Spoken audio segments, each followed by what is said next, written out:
Gol dengan tangan, menang dengan sistem. Jika kecurangan jadi teladan, generasi apa yang muncul di 2045? Teman-teman, sejarah Amerika pernah punya presiden bernama Richard Nixon. Ia menang, sah, konstitusional. Ia pidato tentang hukum dan ketertiban dengan suara tegas. Namun, sejarah juga mencatat satu ironi kecil yang memalukan. Ia jatuh bukan karena kalah suara, tapi karena kalah jujur. Watergate bukan sekedar skandal politik, melainkan pengakuan pahit bahwa kekuasaan yang lahir dari manipulasi akan selalu gemetar ketika berhadapan dengan kebenaran. Presiden paling kuat di dunia itu tumbang bukan oleh oposisi, tapi oleh kebohongan yang ia simpan sendiri. Dunia belajar satu hal sederhana: hukum bisa mengulur waktu, tetapi nurani publik tidak pernah bisa dibungkam selamanya. Lalu kita pindah ke lapangan hijau. Pada Piala Dunia 1986, Diego Armando Maradona mencetak gol dengan tangan. Wasit tidak melihat, aturan dilanggar, tetapi skor disahkan. Maradona diam. Argentina juara, dunia gaduh, lalu berdamai. Gol itu diberi nama indah dan sangat religius. Hand of God. Tangan Tuhan. Nama yang terdengar sakral dan religius, padahal isinya manipulatif. Ya, kebohongan. Secara teknis, Maradona tetap legenda. Tetapi ada satu detail yang jarang dibicarakan. Dalam forum-forum pertemuan para legenda sepak bola dunia, kepercayaan diri Maradona tak pernah sepenuhnya utuh. Ia sering defensif, ia selalu merasa perlu menjelaskan. Kejeniusan yang meledak di lapangan menyusut di ruang sunyi. Masalahnya bukan aturan yang dilanggar, masalahnya adalah kesadaran bahwa kemenangan itu tidak bersih. Di titik inilah kepemimpinan modern bercermin. Seorang pemimpin bisa lahir dari proses yang tidak jujur, lalu menang. Ia sah secara hukum, prosedurnya rapi, dokumennya lengkap. Karena benar, kejujuran tidak pernah ditulis sebagai pasal dalam undang-undang. Tidak ada hukum yang bisa membaca niat. Tidak ada konstitusi yang bisa mengadili rasa bersalah. Maka lahirlah absurditas besar sebuah negara. Pemimpin hasil manipulasi memimpin pendidikan karakter. Arsitek kebohongan mengajarkan integritas. Pemenang dengan tangan terangkat menyerukan fair play. Dan publik diminta menganggap semuanya normal. Disinilah pertanyaan yang tidak nyaman harus disisipkan, bukan disembunyikan.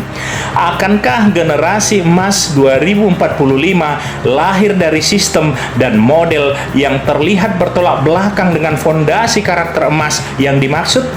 Lantas generasi apa yang muncul? Pertanyaan ini bukan retoris, ia adalah cermin karena anak-anak tidak belajar karakter dari modul, tetapi dari contoh nyata yang dilakoni kekuasaan. Mereka melihat dengan mata terbuka bahwa kejujuran kalah cepat dari kelicikan, integritas kalah kuat dari rekayasa, moralitas kalah efektif dari manipulasi yang sah. Maka pelajaran paling jujur yang mereka terima adalah ini: yang salah bukan berbuat curang, yang salah adalah ketahuan. Inilah kurikulum tersembunyi paling kejam dalam sejarah pendidikan karakter. Kita lalu berdiri gagah berbicara tentang generasi Indonesia Emas 2045. Kita menyebut moral, integritas, dan nilai luhur sambil berdiri di atas fondasi yang kita sendiri tahu sudah retak sejak awal. Kita berharap emas lahir dari tanah yang dicemari kebohongan dan sering pembenaran. Seolah karakter bisa tumbuh subur di atas teladan yang busuk. Padahal sejarah selalu konsisten, tak pernah ada generasi jujur yang lahir dari sistem yang memaafkan kebohongan. Yang mungkin lahir adalah generasi yang cerdas, adaptif, dan licin. Bukan generasi emas, melainkan generasi oportunis. Ya, pandai membaca situasi, mahir bersandiwara, dan lihai membedakan kapan harus bicara moral dan kapan harus menabraknya demi hasil. Jadi pendidikan karakter tidak gagal karena kekurangan program, tetapi karena kekuasaan, kelebihan keteladanan palsu. Anak-anak tidak kehilangan moral karena tidak diajari, tetapi karena terlalu sering melihat kebohongan dimenangkan, dirayakan, dan diberikan panggung. Dan sejarah selalu menutup kisah seperti ini dengan satu kalimat dingin: bangsa tidak runtuh karena melanggar aturan, tetapi karena berhenti merasa malu saat melanggarnya. Jika negeri ini sungguh ingin generasi emas 2045, maka yang pertama yang harus diperbaiki bukan kurikulum dan bukan buku pelajaran, melainkan kejujuran sistem dan teladan dari kekuasaan yang mengklaim sedang mendidik mereka hari ini. Itu saya Ingran Silalahi, guru peradaban Indonesia dari Sumatera Utara, Horas, menyampaikan sebuah hadis yang relevan sekali dengan hiruk pikuk bangsa kita. Bismillahirrahmanirrahim. Sayati 'alan nasi sanawatun khadda'atun yusaddiquna fihal kadhib wa yukadzibuna fihas shadiq wa yu'tamanu fihal kha'in wa yukhawanu fihal amin fayantiku fiha ruwaibidho. Qila fama ruwaibidho? Qala ar-rajulu tafi fi amril ammah. Nabi kita Muhammad sallallahu alaihi wasallam bersabda, kala akan datang tahun-tahun penuh kebohongan, tahun-tahun penuh tipu daya, tahun-tahun penuh dengan fitnah.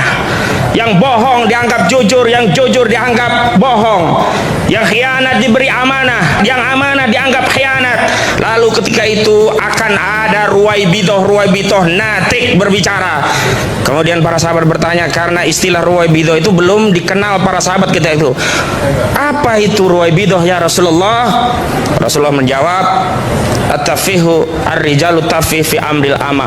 Orang-orang bodoh yang bicara kepentingan publik, bicara urusan publik, yang dia menipu publik dengan berbagai sarana yang ada. Saya mau bicara tentang soal jangan menyakiti orang lain, bahkan lebih tinggi derajatnya daripada menyakiti orang lain, jangan menyakiti rakyat.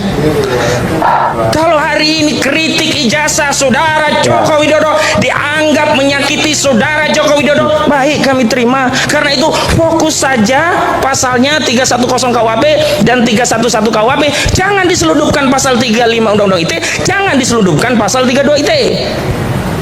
Yang kedua, kalau memang saudara Joko Widodo merasa tersinggung, bagaimana dengan rakyat yang hari ini sudah sekian kali dibohongi? Mobil SMK 11.000 triliun, anak-anakku tidak ikut politik, tidak ada import, dan seterusnya. Apakah rakyat tidak sakit hati? Coba lihat ekonomi kita hari ini. Apakah dalam periode ini ada kebaikan di negeri ini sehingga rakyat boleh merasa bahagia? Kalau ada yang bahagia dengan alokasi anggaran dari saudara Joko Widodo, silakan. Tetapi hak rakyat juga kalau merasa terzolimi, dan memang faktanya saya pun merasa terzolimi. Dan jangan katakan orang yang sedang berjuang melawan kezoliman, melawan kebohongan itu sebagai menyakiti. Harusnya bertanya, apa yang telah kau lakukan pada rakyatmu sehingga rakyatmu sakit? Pak Jokowi, kalau melihat ini, tolong, apa yang kau lakukan pada rakyatmu, bangsamu, sehingga urusan yang sepele hanya menunjukkan selembar ijazah kau tidak lakukan? Kau tidak punya sikap negarawan, lebih memilih proses hukum dan ingin mengambil pilihan memenjarakan seorang ibu yang punya anak hanya demi kepuasan